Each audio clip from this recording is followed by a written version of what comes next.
So you guys know about this awful tragedy? You have to be more specific. You're going to really have to narrow it down. This podcast is also coming out tomorrow, so you're going to have to be extra specific because Lord knows what's going to happen between now and midnight. Oh, yeah. I don't know if a beautiful civil servant might get, in the intervening hours between when we record this and when it airs. Yeah, anything's possible. There'll be a new, by the time this comes out, there'll be a new one, a new tragedy that everyone's talking about. And then everything that we've said so far, they're going to be like, that's an extremely poor taste. Yep. I know this episode came out 4 hours before the thing, but I'm listening to it after. And I don't like that. I don't like how you talked about getting really high up on a building and aiming at it. Never mind, it doesn't matter. The point is the point is on Saturday, on this past Saturday, I was in Sacramento, California. I was doing a comedy show. Yes. The cool thing about Sacramento is that it's far enough from Los Angeles that it takes you 5.5 hours to drive there, but it's close enough to Los Angeles that if I took a plane, I'd feel like Leonardo DiCaprio in terms of like being a fucking hypocrite and trying to save the world. Yeah, it's like I'm like digging my heel into my carbon footprint by taking a 45-minute flight. Yeah. Not only would I be like actively killing the planet, but my partner would also be under 30 years old. So I would in fact and I had to be convinced to say the N-word by Samuel L. Jackson. The parallels are all there. He had to beg me to do it. He had to beg me to do it. Which is crazy because he used to beg Quentin to stop doing it every day. He gives him an allotment. All right, I'm getting off track. Yeah. The point is that I drove for essentially 6 hours to Sacramento. Starting in the morning, I went and picked up one of the other comics, and then we started driving. I got maybe 20 minutes there before I realized I forgot my merchandise, so we drove back to pick up the merchandise, and then the 20 minutes back, and then the 6 fucking hours essentially to get there, making as few stops as possible. We get there. I take a shower. I get ready for the comedy show. We drive to the comedy show, and then I'm in my own fucking head the entire time because for the first set, I'm just like, oh man, this is a fucking sold out theater. There's like fucking 400 people here. It's massive. It's huge. Whoa. And I don't know what I'm going to fucking do. And then also, I don't know how much time I'm even supposed to do. And the host of the show is like, oh, I'm going to give you 15 minutes. And before it was supposed to be he was like, oh, I was going to give you 12 minutes. Basically, Weird. My whole day is just like, I'm frazzled. I'm fucked up. I'm weird. I'm doing my set. And then because I miscalculated the time, I end up ending on a different joke. And the joke that I end on is a joke about how I was visiting my mother in Minneapolis, Minnesota. Oh boy. And immediately when I said that, everyone goes, oh, and I go, yeah, real cold there, huh? And then people start laughing and I'm like, that's funny. Okay. And then Mondo. You forgot. The rest of the Armando story. Julian Torres. The rest of the story is about how I got pulled over by a police officer. And the police officer, I scare him by reaching for my wallet too fast, so he puts his hand on his gun. And so the middle of the joke after that is a very impassioned speech about how awful it is that there is the ability that these law enforcement agents have, that they can absolutely blast us away with zero ramifications, and how it is one of the worst and scariest and most awful things that could possibly exist in this day and age in America, and how awful and scary it was for me in that moment. And I get an applause break. I get 400 people clapping for this statement that I make. And then I get to the punchline, and it just decimates the crowd. Great and punchline. The punchline. Because the whole thing is that I think that I'm the biggest Mexican that this police officer's ever seen. At this point, I think that the officer thinks this is how we're getting the Mexicans into America. And this is how we're stealing Minnesotan jobs, like ice truck driver, which is another thing that I said, by the way. Because I meant snowplow, and I forgot the word for snowplow, so I said that. Unbelievable.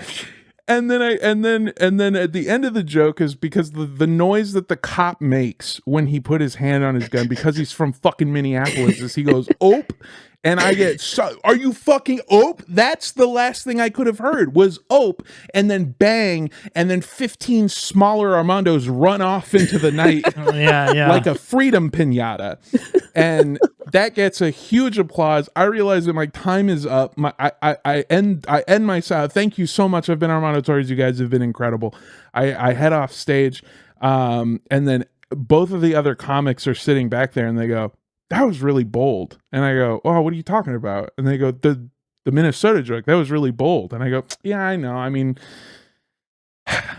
police jokes in Sacramento probably." And they go, "No, because of what happened." And I go, "What are you talking about?" Oh, no. And then they show me a phone, because I've been in a fucking car all day. Nobody told me they killed the guy. It happened in the morning. You didn't know. Oh my God, Armando. Nobody fucking told me. It's the master of disguise all over again. And the worst part was I start going, "Oh my fucking God. Oh my God. Oh my God. Oh my God." And I'm reading this fucking news, and I'm freaking out, and I feel fucking terrible. And there's a local Sacramento comedian that was there that was not part of the show, but he was hanging backstage. And I'm freaking the fuck out. And he goes, "Hey man, don't worry about it. The joke went over well." And I went, "What?" And he goes, "The joke did well. You're freaking out over nothing." And I went, "I'm not freaking out about the joke. I'm freaking out because I fucking killed a guy. You psychopath." I am very bravely not pulling focus and centering myself in this story. Yeah. And then I felt like such an asshole, because compared to what all those people thought I did was that. They thought I was like, "Oh, this bit's never gonna do better than it will right now." I gotta strike while the iron is hot. Also, they're like, "Man, I can't believe he crafted this in 15 minutes. That's crazy." Right. Yeah, exactly. Oh my God, I feel so fucking dumb. People came up to me in between the show sets to just be like, "I'm really glad that you said that. I've been really struggling today, and we didn't know if we should come out to a comedy show after everything that happened." And I went, "Yeah, thank you so much for coming." I almost throwing up, like fucking almost dry heaving. Yeah. "Oh, I'm so glad that you made it out anyway. It's $5 for 3 stickers and 15 for a pin if you're interested." So brave. So what's really funny about this whole situation too is that either that joke, the last joke, was going to absolutely crush or be so and bomb so unbelievably as to leave you like walking off stage like in shell shock. Like you would have like gone, "Well, that's been my time. I'm Armando Torres," and been like, how did I lose them so phenomenally? That's so funny. In the last 2 minutes of this fucking like... There's a timeline where that was your last show ever. Yeah, there's a timeline where I was shot getting off stage. Instead of in Minneapolis, yeah. Yeah, Armando Torres was taken behind fucking Sacramento's Yuck Yucks and beaten with fucking catalytic converters.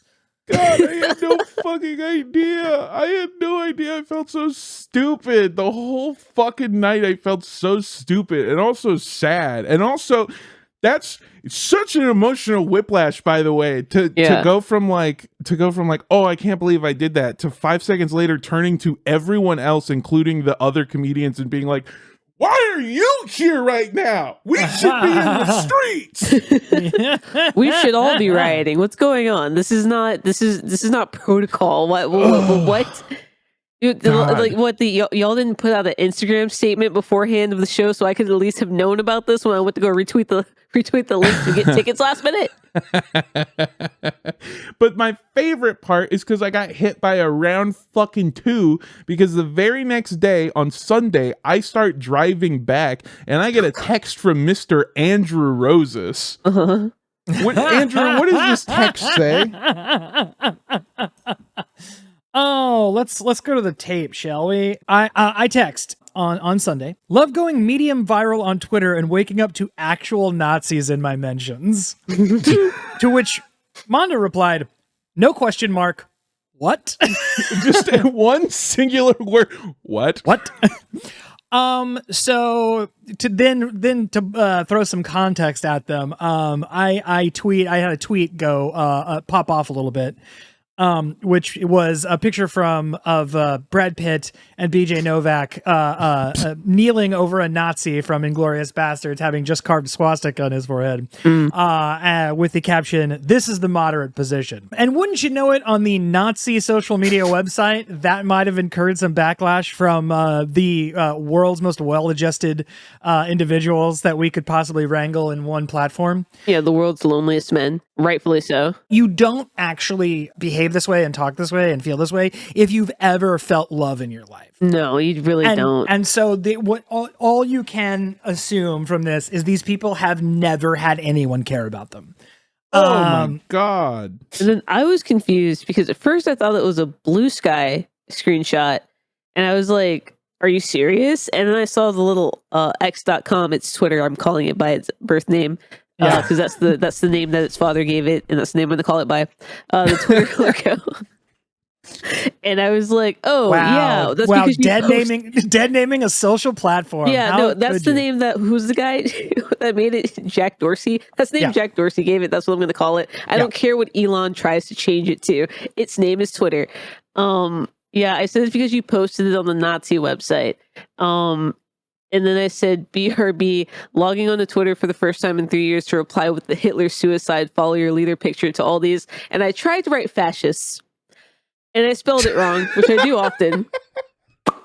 Yeah, but you could not have spelled it more hilariously. I could not have spelled it more hilarious. Let's just say that a G was thrown into the word fascist. A G was thrown in there. You know where it was. You can figure it out. There was a G, and you can figure out where to put it. And I said, I'm leaving the typo because it's funny, crazy. That's the only word Apple won't correct. Yeah. Apple refuses to tell me how to spell fascist correctly. I know there's an S and a C, and I know there's not a G, so why wouldn't it take it out? So some of the knock-on effects of incurring the worst part of the internet's ire.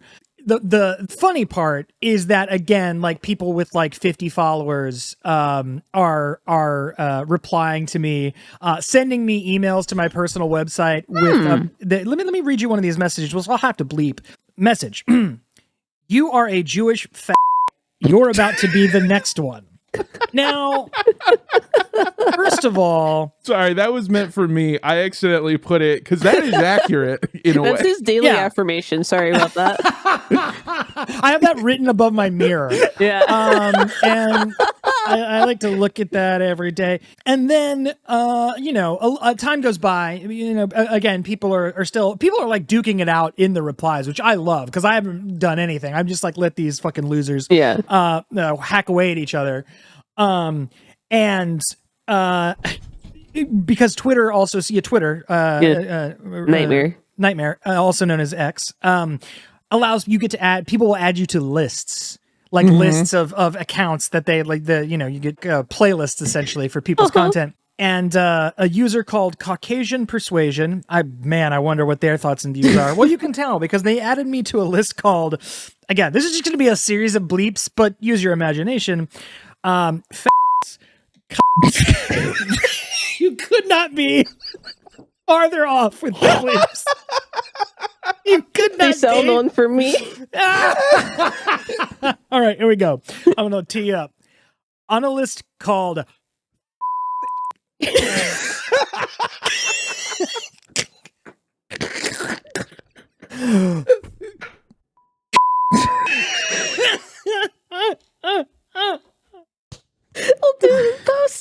Yeah, we'll do it in post.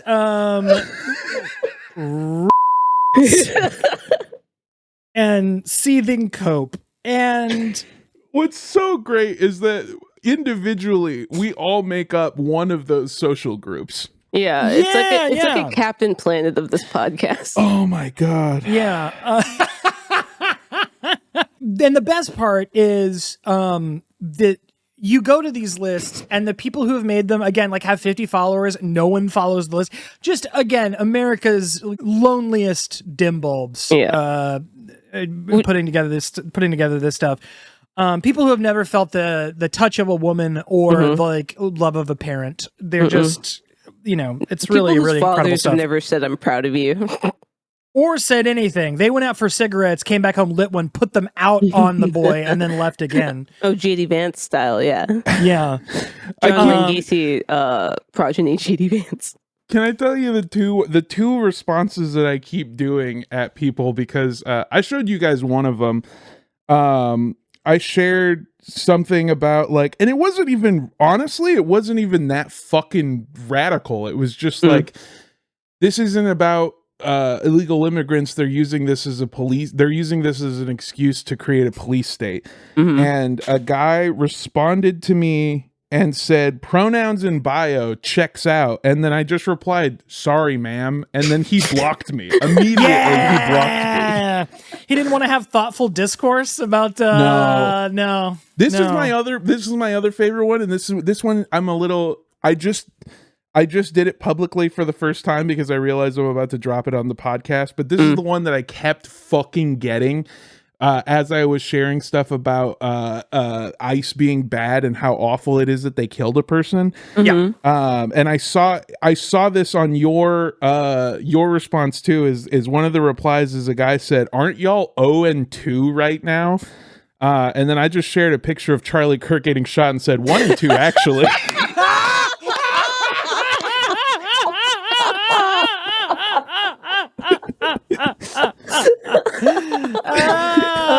By a grungler, no less. A grungler. You get killed by a grungler. I think they don't put you in hell. They just send you to like a more embarrassing part of purgatory. If you get killed by a grungler, you can't go to Valhalla. You can't go to Valhalla. You will never see the that halls. can look so small in your massive hands. I know, isn't it? I can't wait for the comically small. It looks like one of the mini cans. The incoming, yeah, okay, soy boy. I'm so big! I also, something else that tickled me after the fact was the fact that I just put that picture with the caption, "This is the moderate position." I didn't label anyone anything. There's nothing changed about the picture. It doesn't have Brad Pitt and BJ Novak labeled as anything. No. So it was a bunch of people obviously knowing that they are the Nazi in that situation, being like, "Oh yeah." It's like, I mean, this was an open book tell on yourself test. You failed. You completely failed. You should make your own list called.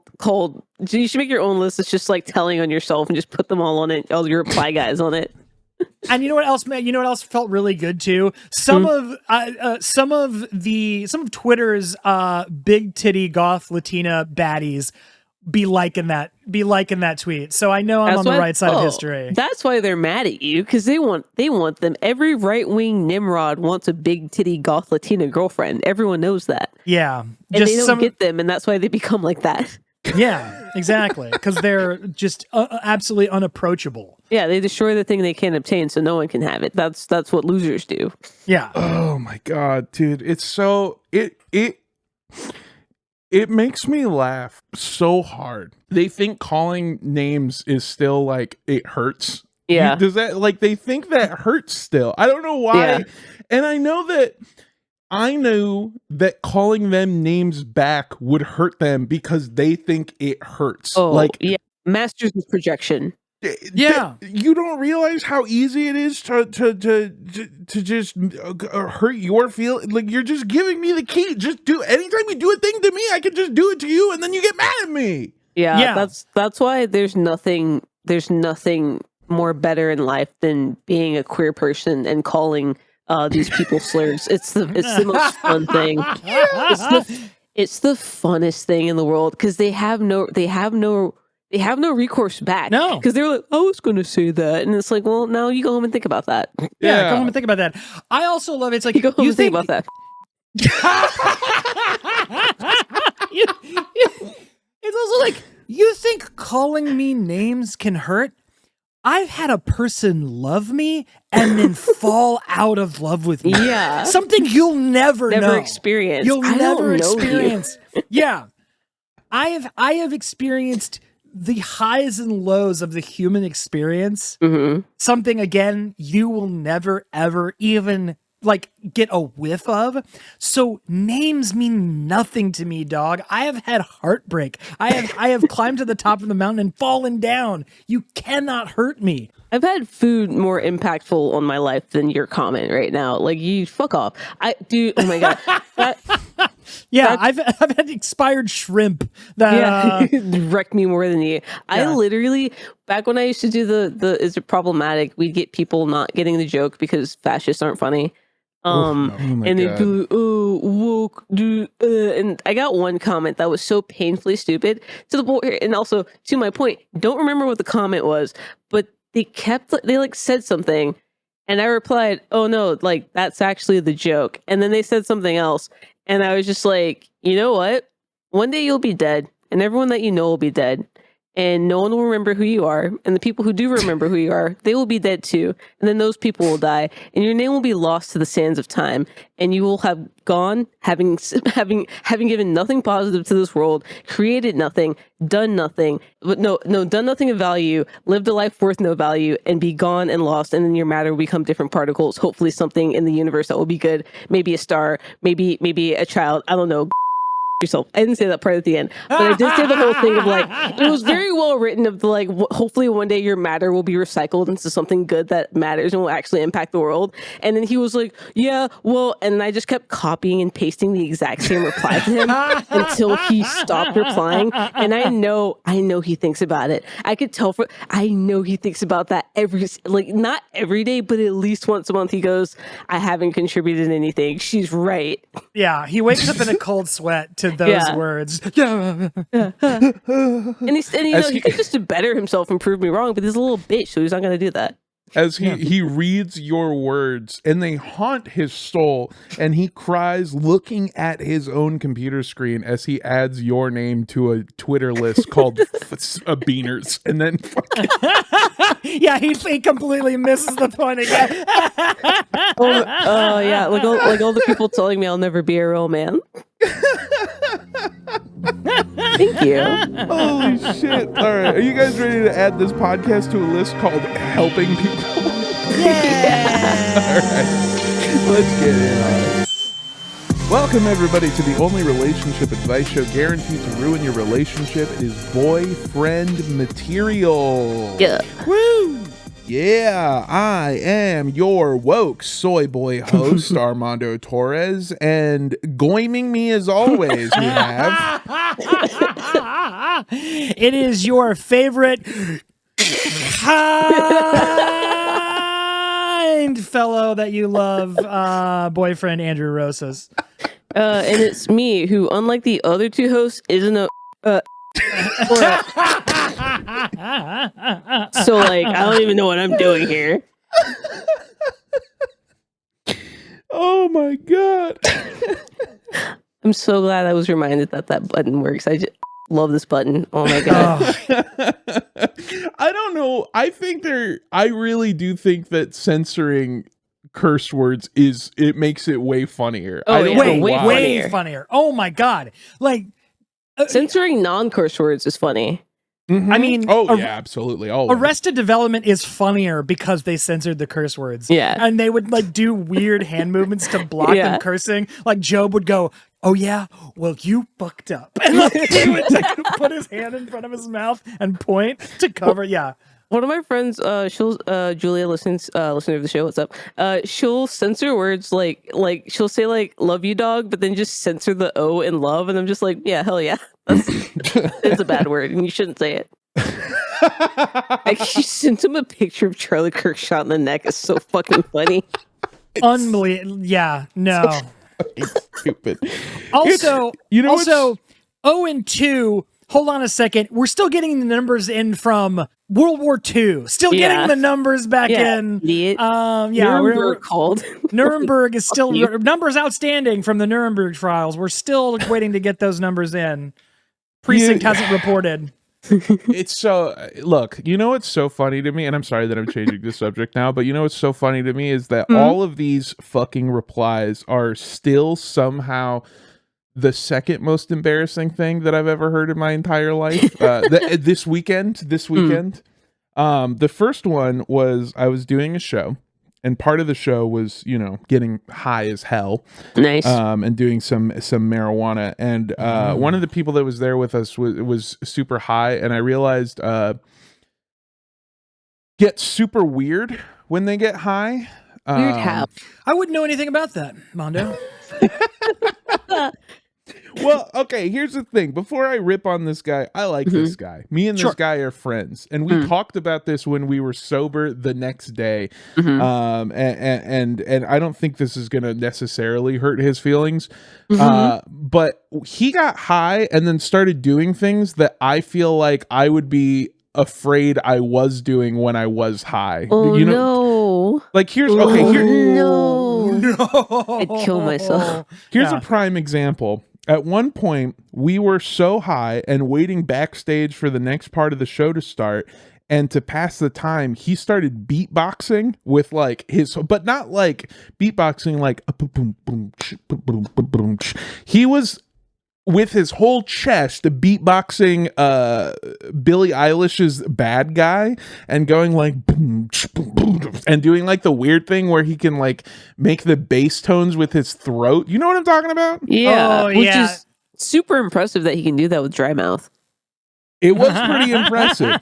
It was pretty impressive. And then because I was so fucking baked, I didn't have a filter, and I wish I would have, because the question that came out of my mouth was, damn, were you in fucking a cappella groups growing up? And he said, no, I auditioned though. Oh. Say no!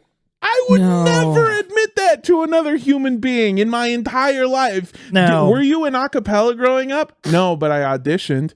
Worse. Worse. No. Yeah. It's like, oh my gosh, were you on an improv team? No, no one wanted me on there. But oh my god, no! Say no. Say I couldn't afford never. the courses.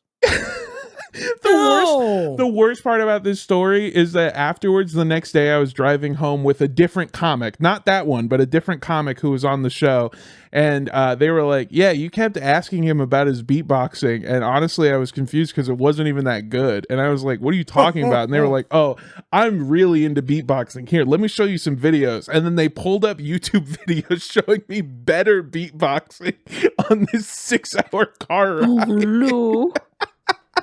This Mondo, you just described truly chilling moments. Like, Yeah.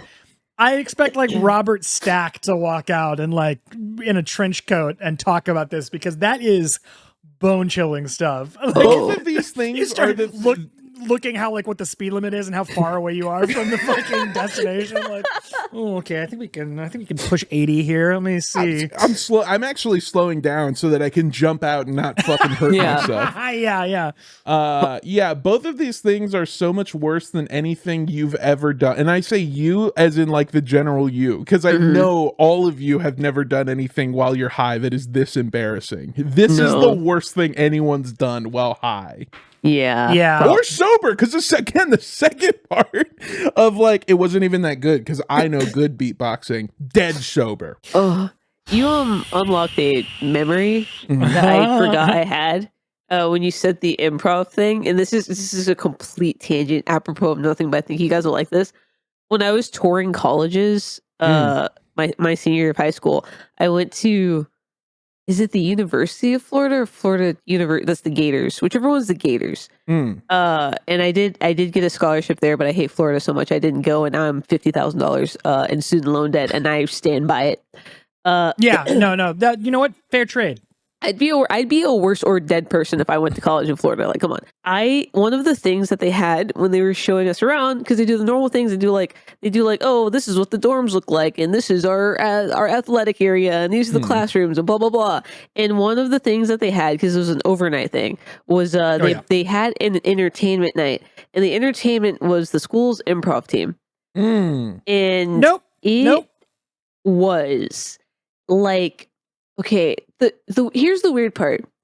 We were in high school and they made us sit on the floor to watch the performance, because it wasn't on a stage. It was like in a rec room with like a spotlight. So we were all just kind of at the same level. So they made us sit crisscross applesauce on the floor with like a spotlight in the center of the room as we surrounded them as a bunch of high schoolers, the meanest people in the world, as they did what I can only describe as improv that was so bad that I forgot about it until you literally just said didn't get accepted to an improv team. Oh my God. Like, here's the thing. That was hell for both groups. Yeah, it was hell excited. I was excited. Oh, because when I was in high school, when all of my life I've loved comedy. I love stand up. I love improv. So when they said we were going to see improv, I was like, oh my God, I've never seen improv live before. This is going to be amazing. Yeah, no, I guess if you hadn't ever experienced, bad improv, which is like kind of 90% of improv. Yeah, I mean, I'd only seen SNL, so hit or miss. The impetus to the impetus for the other comic after the fact to go, that's not good beatboxing. Yeah. In the sentence there, friend. Yeah. This is good beatboxing. And then play it, you're like, nah! Like a meme of guy taking the headphone off. Like, oh God. It shows you a clip of Pitch Perfect. They didn't show me a clip. They showed me multiple clips. No.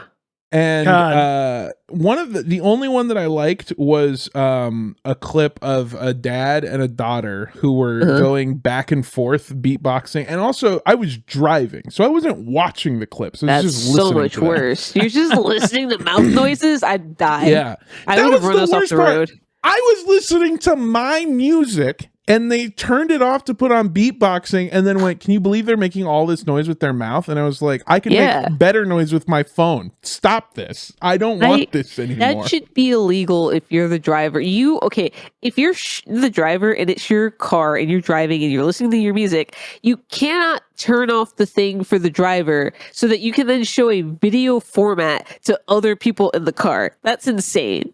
Yeah. To quote Chris Tucker from Rush Hour, the thing that's going to get me canceled. I'm not going to do the impression. Now, again, capital offense, The Hague, straight to jail, no trial, actually. No. And to quote Jackie Chan from Rush Hour, Miguan solved this crime. Okay, all right. All right. So here's the thing. We've got some questions this week to help some people out. And I think we jump right into them. Let's do it. All right. Hello, boyfriends. Sorry if this is a dumb question, but I figured if anyone could help me, it'd be you three. I've been with my GF since high school. We stayed together while she went to college, and after graduating last year, she's finally starting her first real adult job. I'm very proud of her, and I love her very much, but compared to her, I feel like a piece of shit. School was never my thing, so I didn't go to college. Instead, I worked my way... I'm sorry, I didn't mean to laugh.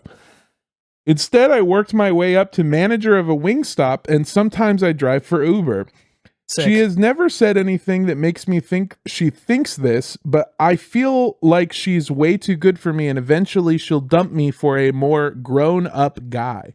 My problem is I'm not even sure how to grow up. Where do I even begin? Do I have to go to college? Any help is appreciated. Peel me off a good one. Love the show. Brother, you do not need to go to college. Let me tell you that. Go to college. Please don't go to college. Begging you, don't go to college. Unless you like massive amounts of debt for in order to purchase the lowest stock imaginable right now. Here's the thing.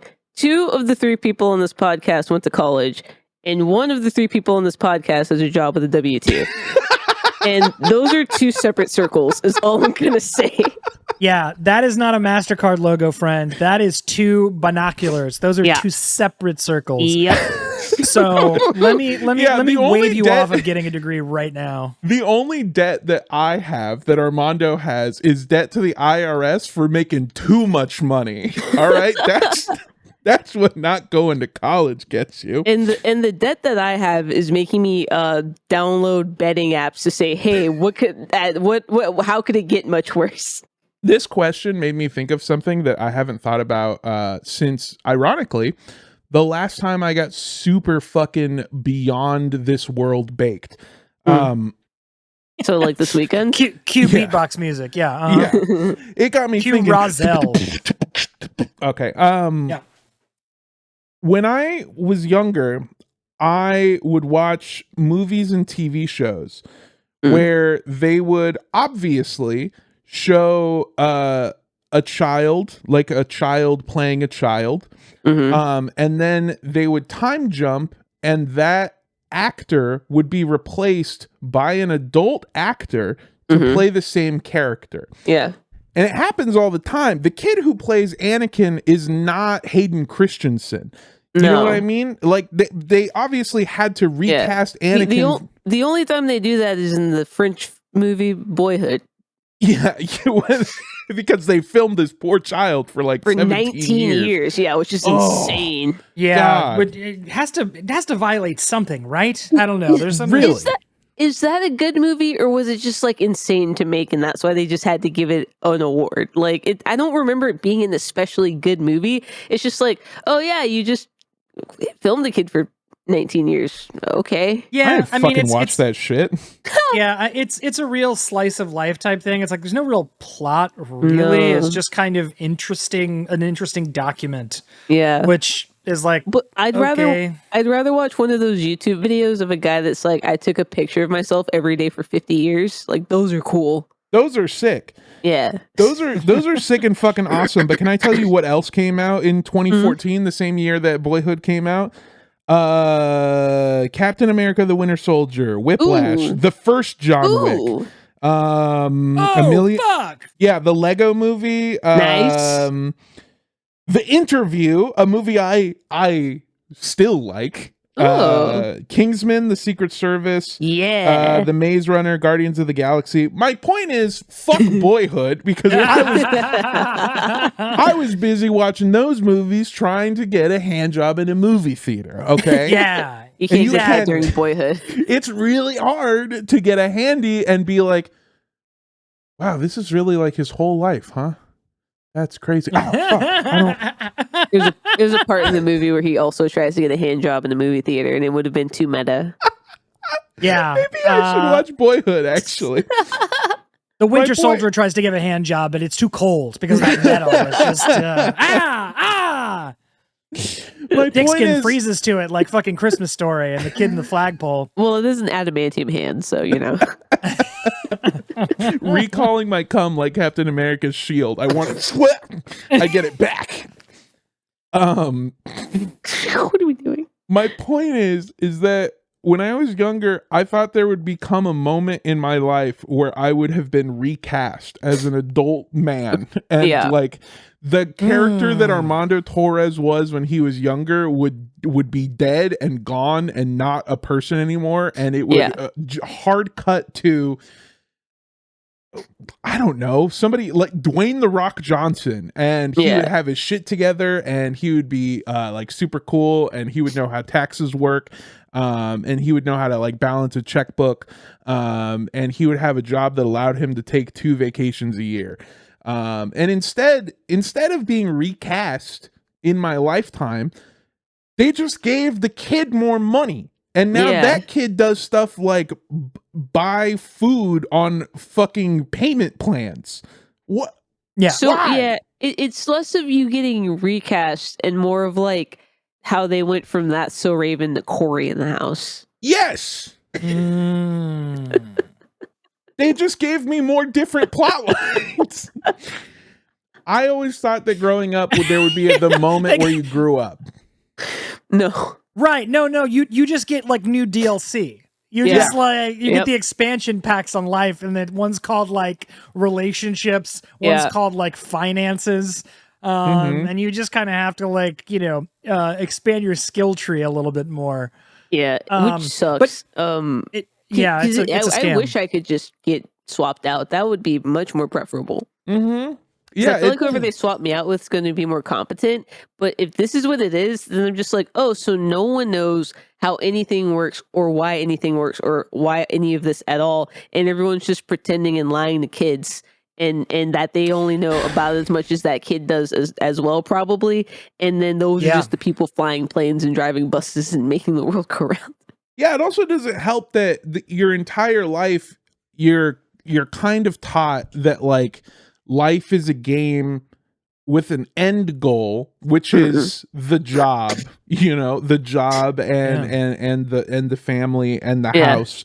And then you get to the point where you should get those, and first of all, you find out that the only people who get it's pay to play, it's pay to win. Huge pay to play, play to win. And your parents won't give you their credit card, so you don't get the Fortnite skins. But then also you learn that essentially life is fucking Minecraft, and there is no point, and there is no winning, and even though you can be doing slightly better than other players, it's kind of just what you make of it. And now you're stuck in this server, and there's no point, and there's no fucking point. Yeah, why are we here? So, we kicked open an existential door, and Mondo's spiraling. He's fucking crashing out. We should start a company based on that premise. No one's ever done that before. So I have some big follow-up questions, which are kind of rhetorical and kind of also... You fucking bitch! I just got it. I didn't get it. What? Why are we here? We should start a company. Oh my god! You fucking bitch! We should start a cartoon, but it's based in Minecraft. Yeah, no one's ever done that before. Side note: do you think the company would still be around if we'd done Red versus Blue, but like in Fortnite? No, probably not. That's just my honest answer. So here is my follow-up question that is kind of rhetorical, but I think is a question you need to ask yourself, caller, which is very important. Which is, one, are you happy now? Because if you are, good. If you like fucking managing that Wingstop, awesome. If you like driving for DoorDash right now, awesome. If you feel if nothing compels you to like just reach for the stars, live your dreams, whatever that, like if nothing compels you to do that, if you are happy doing that, you actually should consider yourself incredibly lucky. Because I don't want to speak for everyone on this podcast, but I would have to imagine that several people with whom I'm talking to have been cursed with the idea of creative ambition. And what it does is it stymies happiness at every turn. Yes. So this is all to say, like, if you are, and this is the first part of this question, you have to ask yourself, are you happy? Are you like pleased with like the situation that you're in currently? Do you see like doing this for a long time, or like do you project this into the future for like years to come? And does that idea sit well with you? If so, great. You're like light years ahead of most people. If it doesn't, then by all means figure out what that would mean to you for you to change your life in a positive way, in a way that would make you feel good about a future. Now you are in a relationship. You're in a partnership that has spanned, at this point, like high school through college, post-college, 3 epochs, 3 fucking like Holocene, really, of like the human experience. And one thing that you need to absolutely get on the same page about with your partner is what your plans are together, friend. Because if she is like going to school to like, be a doctor or like something like that, and has like big ideas, big plans, big notions, big, things beyond your grasp, that's all well and good, because people like that make it work all the time. Hell, I'm in a partnership with a lawyer who is doing vastly more intensive things than I am, things that require so much more brain power than yours truly. Now, You mean partner at a law firm? yeah, one day, yeah, but that is something that needs to be talked about, is like, what are your like plans together? Because you just confessed to us that you have this sinking feeling that she's going to like find a BBD, a bigger, better deal, and jump on that. Now, you should talk to her about this. Really, truly talk to her about this and be like, hey, like, we've been together for a long time. We've been through a lot of stuff. We've seen both our lives change dramatically together, like side by side. What does the next 10, 5, 10, 15 years look like? Like, that's a real conversation that you should have together, because like, if she is totally cool with you, you know, say grown up, there's no such thing. I mean, because again, like Mondo and Griff said, your life just keeps going. So have that conversation. That's my very unfunny, honest answer to this question. Here's my funny, non-honest answer to this question. What's the deal with airline food? Yeah, to add on to what Andrew said, or I guess to clarify something that Andrew said, is that we're not saying that you also need to judge your wants or needs on what you do for money. Like, the other thing too is like, if you're happy managing the Wingstop and you make enough to pay for the stuff that you got to pay for, and writing for Uber and all that stuff, like, if that stuff pays for the life that you are fine with having, then fucking who cares? Who cares what you do? Truly. When I was much younger, I was dating people and I was doing what I do now. I was doing what I do right now, but I didn't make a lot of money doing it. And I would tell people what I did, and they would be kind of like embarrassed. And I dated one person who is embarrassed by the stuff that I was doing, and they told me to lie to their dad about what I did for work. And also at that time, I wasn't just a broke comedian. I was a broke comedian who worked as a chef for a comedy club. Like, I had a job. I did have a job. Yeah. And she was like, just tell them you work in the restaurant industry. Like, don't tell them what you actually do. And my point is that, like, when I was not successful and doing the exact same stuff I did now, people were embarrassed by what I did. And now that I do the exact same thing, but I do it for money, and I tell people what I do, they're like impressed by it. So it literally doesn't matter. I've just been happy though. I've been happy the whole time doing the thing that I do. So it doesn't fucking matter. Don't ever do any job because you think it's embarrassing. Not even growing up, if life is just like enjoying being around or doing little stuff, or like cooking or going for walks or traveling or whatever, just like what part life make you happy, and then just how can facilitate that is basically what growing up, I feel like, should be. And you shouldn't, I guess I'm saying a whole bunch of words to just mean there is no standard stock growing up. It doesn't matter. Nothing matters. There is no goal that you should be hitting. There is no home that you need to buy. It doesn't fucking matter. Growing up is different for everybody. It's just facilitating the life that you want to have with the people that you like to have it with. And that is honestly most important. It's like, fill your life with the people most important to you, and like do what facilitates keeping those people in your life, I would say, is more important than the trappings that ultimately bring a lot of, worry, headaches, deeper financial strife. So that's just something to think about. And again, then your work, to sound really, now it's going to sound like I'm about to play beatboxing music for you. Then you're working for your house, man. You know what I mean? That real kind of like hippie bullshit, but truly, something to think about. But yeah, I would say talk to your partner.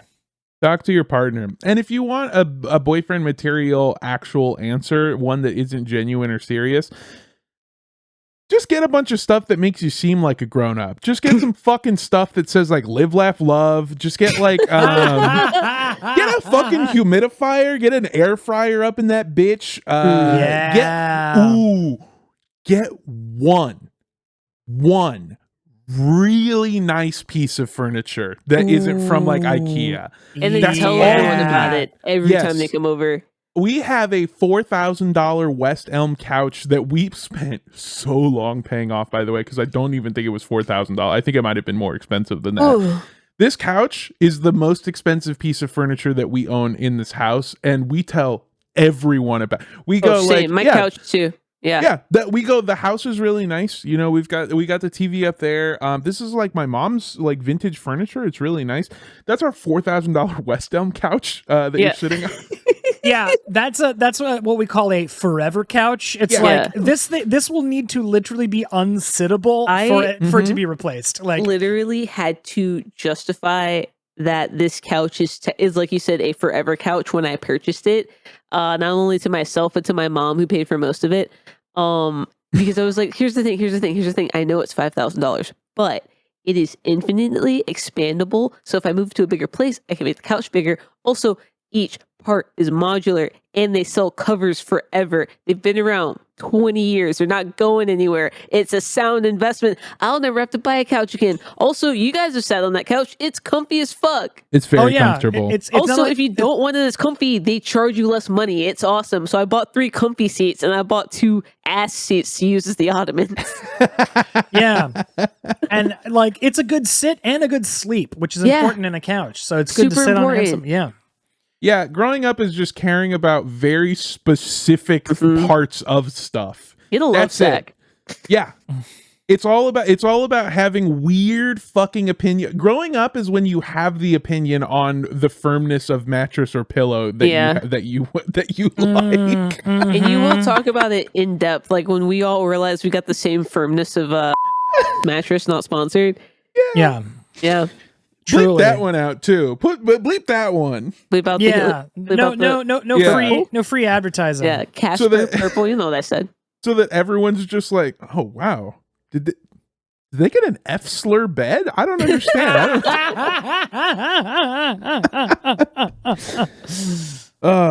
So yeah, caller, don't worry about it, and I hope that helps. Now, guys, we've got one more question here. I think we can answer this one pretty quickly, and it feels pretty connected. Okay. Because this is the other end of the question. Hi, boyfriends. My boyfriend is a fucking piece of shit. No, I'm kidding. Hi, boyfriends. Not sure how to ask this question without sounding like a loser, but here it goes. How do I stop my boyfriend from making so many plans? I feel like every weekend or day off we get is spent going to a party or dinner or social gathering. I love how extroverted he is, but sometimes I just want to stay home and do nothing. COVID. So what you're going to want to do is go to a laboratory in Wuhan and you're going to find a bat and you're going to get that bat sick and have it sneeze on a rat. Now you're going to want to take that to an open air market where the rat will be eaten by dogs and the dogs will cough on a scientist who will then bring then you put the scientist on a plane to Los Angeles. Yeah. Or you could just cook it up in the CIA laboratory in Henry. And spread it around Compton like crack, Yeah. What you're going to want to do is figure out how to operate an airplane so that the chemtrails can be spread directly over your friends' houses. I'm serious though. I don't go out in the wintertime. I don't go out anywhere I can't go to a patio or outside. Or that has like an open door with flowing air. I refuse still because it's still there. Okay. I have one thing to add to this, and I hate that it's genuine and not a joke. And also, I realize that there is an importance to... Okay, I'm just going to say the stupid thing. I, like you, surprisingly, am not the one who wants to go out all the time and do stuff and have plans and make plans and do stuff. Sure. That's shocking. It is pretty shocking. It is my partner. My partner is always crazy the one to me. Who wants to go out. Yeah, I know. It's completely I assume that your backwards. partner goes to work and then comes home and then like eats a sourdough starter and then spends 8 hours making some sort of pasta sauce from scratch. You're not wrong. You're not at all wrong. They do that and then also want to go out. And I am becoming an old fuddy fucking duddy, And all I want to do is be at home and play MLB The Show 25 Road to the Show or watch movies or watch TV and do stuff and do fucking nothing.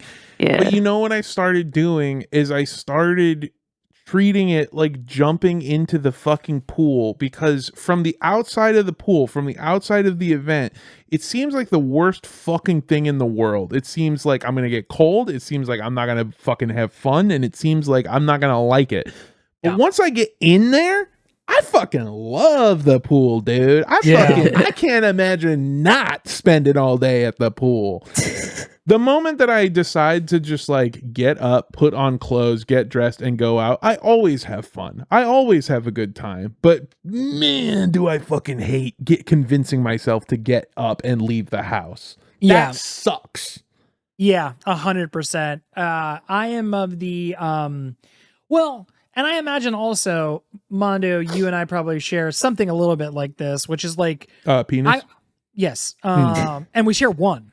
Yeah, by the way, I need it this weekend. Okay, got you. Sure. I'm gonna beat that shit. I beat it so bad I call it MLB The Show 2025. So, the thing where I'm an introvert, I think by nature, but I have very extroverted tendencies. Okay. So like I think left to my own devices a little bit of a homebody, because it's all the whole thing. It's like, where do you get your energy from? Do you recharge in groups, in crowds, in like talking with people, or do you get it by a fortress of solitude? Yeah, from a dark room where no one else is allowed inside. Exactly. Close the door, don't come in here.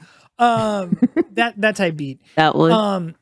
But which is, you'd think, contradictory, because I've done comedy for a very, very long time. I'm a performer. I like being like up in front of people and on stage and doing things publicly.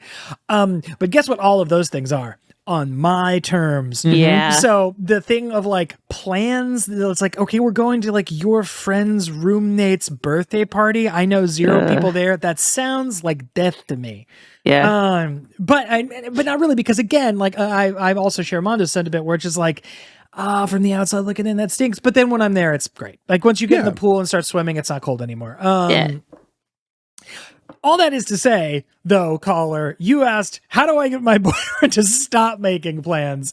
And Griff said COVID. I'm going to go with the Nancy Kerrigan approach, and you misery that fuck and break his legs. Yes. Oh, interesting. What? Interesting. Wait, what did you think he meant when he said that? I actually have a combination of you, which I like to call Nancy Kerrigan 19. Okay. So what? Go on. I'm interested. What you're going to do is absolutely kneecap your boyfriend by making him radio fucking active. You are going to plan a complete smear campaign so that anyone who would ever be caught dead with your boyfriend is persona non grata. There we go. I did a control F on the last document dump from the FBI of your boyfriend, and his name popped up 15 times in the Epstein files. I don't know if it's him, but like, it's a very unique name. Babe, did you put me on the flight logs? Yeah, your boyfriend James, more like Little St. James. Yeah. Sorry. Babe, no. You're photoshopping him into January 6th.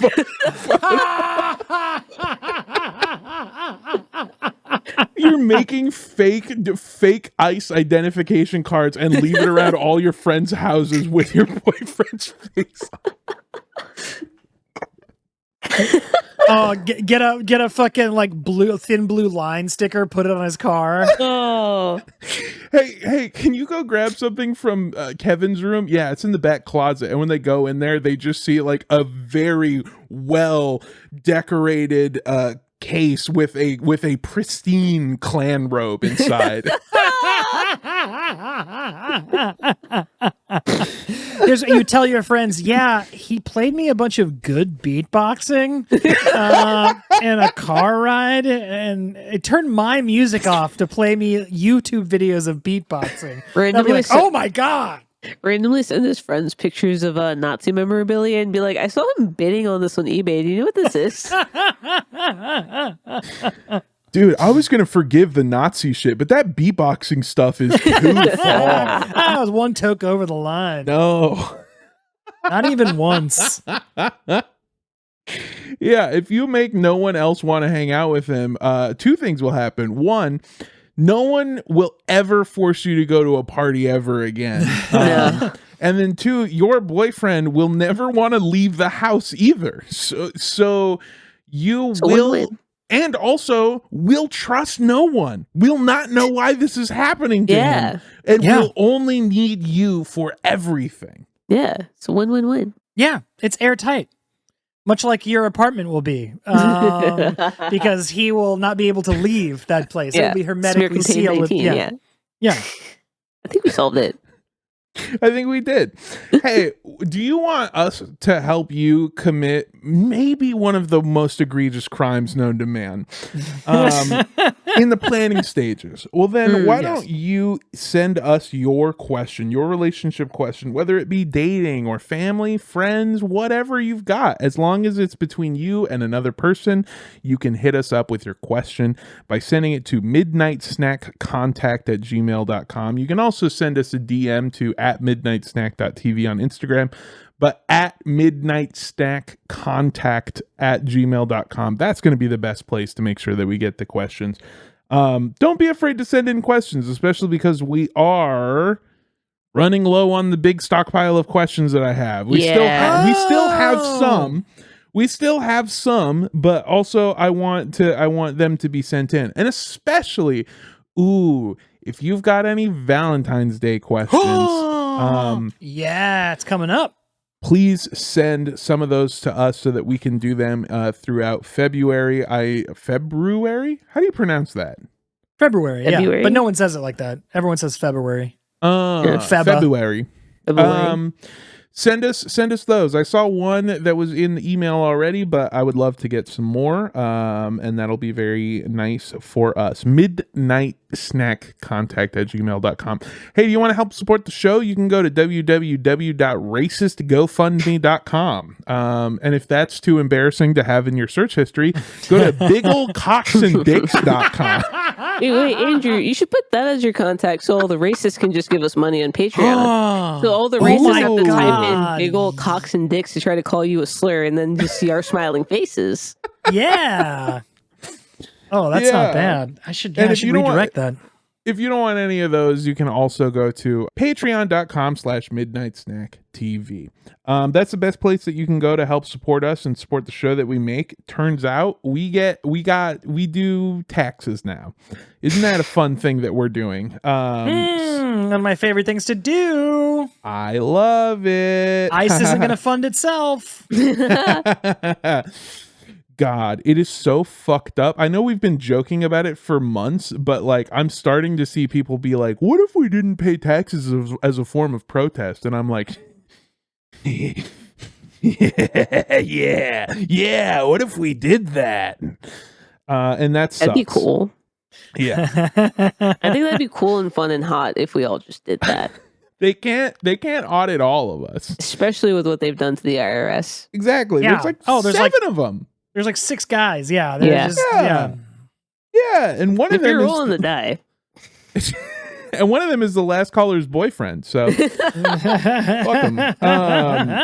Yeah, we appreciate the support that you give us. We are a real business, and your support helps us live and continue to create this show, and we are so thankful.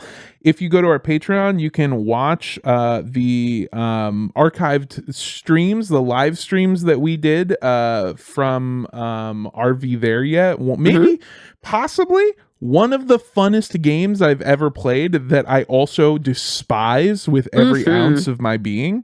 Yeah. It's a real love-hate relationship with that game. Yeah. It's so fun and also maddening. I found out something infuriating. Oh, what is it? There was a way for us to have possibly skipped the last 2 streams that we've done if we'd done something slightly different. You can't tell me that. You simply can't tell me that. You simply cannot do that to me. Yeah. I don't even really. want to know. It was probably like, oh, there was a fork in the road, and we went extra hard way instead of like. I don't know what it was, but probably yeah. Tight, sick, cool. Also, we did take one shortcut, which was remember the 0 degree decline ramp? Yeah. That would most people don't jump at Dukes of Hazzard style, so apparently that was a shortcut that we did take. Wait, so you're supposed to fail? No, I think you're supposed to like do the thing with the planks to get over it. Oh my god. Yeah. Well, Yep. stupidity helps us every once in a while. Fuck Yeah. Yeah. Those streams are so fun. And I'm not saying this just to get you to go over to our Patreon, which I kind of am, but also they are so much fun, and I really like doing them. And the last one that we did starts with, I'm not even joking, a 45-minute bonus episode of boyfriend material. Yep. Truly. By accident. Yeah. We don't start playing the game till 45 minutes in, and guess what? We contemplated putting out as this week's Instead of episode this. because it's actually honestly a banger 45 minutes. It's really good. So go ahead and go over there. You get access to the Discord. You get access to a community of people that like you, like us, and also are fun to talk to and are very supportive and chill and full of grunglers. And yeah, that's about it. Also, we stream a lot more now. Maybe we will be streaming on Thursday, ? Maybe? I'm probably free. Okay. Yeah, I don't have a job. Maybe I'm we also make it a probably regular free, yeah. thing. Who knows? But if you want to watch we probably should stream because we need one more stream for this month For to affiliate. become affiliate. And Thursday is the 29th. So Yep. So We'll see you guys Thursday. See you Thursday, We'll folks. see you Thursday. You can go to www.liveboyfriend.com or liveboyfriend.com, I guess, depending on your pronunciation. And that will get you to us. We're also twitch.tv/midnightsnack_TV, but liveboyfriend.com is probably easier. Yeah. Okay. Last thing from me. If you want to help, or if you want to help, Jesus Christ, if you want to help, please do. If you want to find me on social media, I'm very easy to find. I'm at Mondo Does Stuff, MANDO Does Stuff, all one word. I will be doing some shows this year, a lot all over the America, and sometimes not in America. This will include places like Texas, all over, Dallas, San Antonio, Houston, and Austin, San Diego, which is California. I moved on from Texas. Los Angeles, of course, the Pacific Northwest. I'll be going up there, as well as the Midwest. And then I'll be adding some more shows as well. So just follow me on Instagram. It's probably the best place to find me. Mondo Does Stuff. MANDO Does Stuff. All one word. I thank you. I love you. I will never talk again. Andrew, where can people find you? Folks, follow me on Instagram.com at andrewrosas.ig or andrewrosas.art for all art-related things. Also, join my postcard club called New West Post Club. It is a little thing I put together. It's an art project for 2026, and who knows, maybe beyond. Basically, for $8 a month, you will get a postcard with an original piece of my art print on the card sent to your door to either keep as an art print or send a postcard. Doing more handwritten, analog, tactile things here in 2026. You'll get a postcard in a letter with also a little short little hand signed note that comes with it that describes the painting process and a little bit about the location that I either painted at plein air or that I got a photo reference from. It's just a nice little thing to support the arts and to support me, your local artist here in Los Angeles, California. But yeah, go to newwestpostclub.com to sign up. Again, it's only $8, and you get every month you'll get an original piece of art. You get an art print sent to your house. It's a beautiful thing. I think I've got 12 or 13 subscribers so far, and nice. That's beautiful. It's it's a beautiful thing. So yeah, join that. That's what I got going on. Griff, what about you? So sorry to interrupt, but I also think that you should go follow andrewroses.art, a thing that I just did, by the way, because I realized I wasn't doing it. But I was seeing Andrew's tree drawings every single day pop up, and they're very nice. They're like a little, you see them pop up, and then I get to look at little trees, and then I go, look, I wonder what, oh, wow, look at that. My little buddy drew that. I love that. It makes my day a little bit better. So I like it, and you should go follow that because I like the little trees too. Okay, sorry, Griff. How can people find you? I don't have to. No, please. I said I wasn't going to talk, and then I interrupted, and I feel fucking awful, and I want to die. The _ indoor kid on all platforms that allow an underscore, and if it doesn't, just take it out. Except for Twitter, I'm going to delete that, and also probably TikTok after all them getting bought by Oracle. So I'm probably done there now too. Oh yeah, but get off of TikTok. Delete it. Delete the app. It's not worth it. Don't have it on your phone. They're just going to use it to profile you. Why do they need to know your immigration status? That's weird. They're following that as like, so you know how they used to just use it to sell you stuff? Now they're going to use it to deport you, I guess. Yeah, but outside of that, I mostly am only active on Instagram and Twitch with my girlfriend. We stream on her channel on Mondays and Wednesdays and sometimes Tuesdays like we did last week. So honestly, just follow and turn on the notification because we have really fun going live messages. So you won't have to know when we do it because we'll tell you. And that is twitch.tv/blackcrystal with a K and an E, and you can figure out where it goes, except for that one guy in the Spotify comments who typed it so impossibly incorrectly that I had to laugh, and I know he was doing it a bit, but my brain was literally having a seizure trying to comprehend what he typed. So yeah, because I do read all the Spotify comments, even if you think I don't. I do too. I'll go look at them every once in a while, but I never want to respond because I always feel weird. Oh, I will respond to one YouTube comment where I feel like I was getting mansplained something a little bit. This isn't on the person because it was. Remember I said the thing about pegging and how Dan Savage came up with it to exclusively mean when a woman has anally penetrates a man with a strap on, and the person was like, I think it actually is for any time a woman anally penetrates anyone with a strap on. And I was like, no, it's specifically from the definition of the guy who made it up, when a woman anally penetrates a man with a strap on or a dildo or any other object. And the reasoning that they gave when they voted on what the word was going to be, because it was between that and something weird like mollying or magging, or it was like molly or magging or something. I can't remember, but it didn't win because it's not as cool as pegging, because apparently there's an old folklore legend of like male prostitutes called peg boys, because the fable, which makes no fucking sense because who would want this, is that they would when not in use sit on pegs to stay loose. Oh my god. Which is where the term comes from. So no, it doesn't include women. to quote the most problematic show of all time, Married with Children, no pig. So yeah. And to quote one of our comments from Spotify, you guys are getting worse, but so is your audience. Yeah. Well, we like to bring everyone down with us. We're a black hole of entertainment. We're a singularity of entertainment. Yeah. All right. Well, I guess until next week, we'll see you next week. Yeah. Bye. Bye, everybody. Bye. Mwah. It was a wet one, Andrew. You wonder what list I got added to.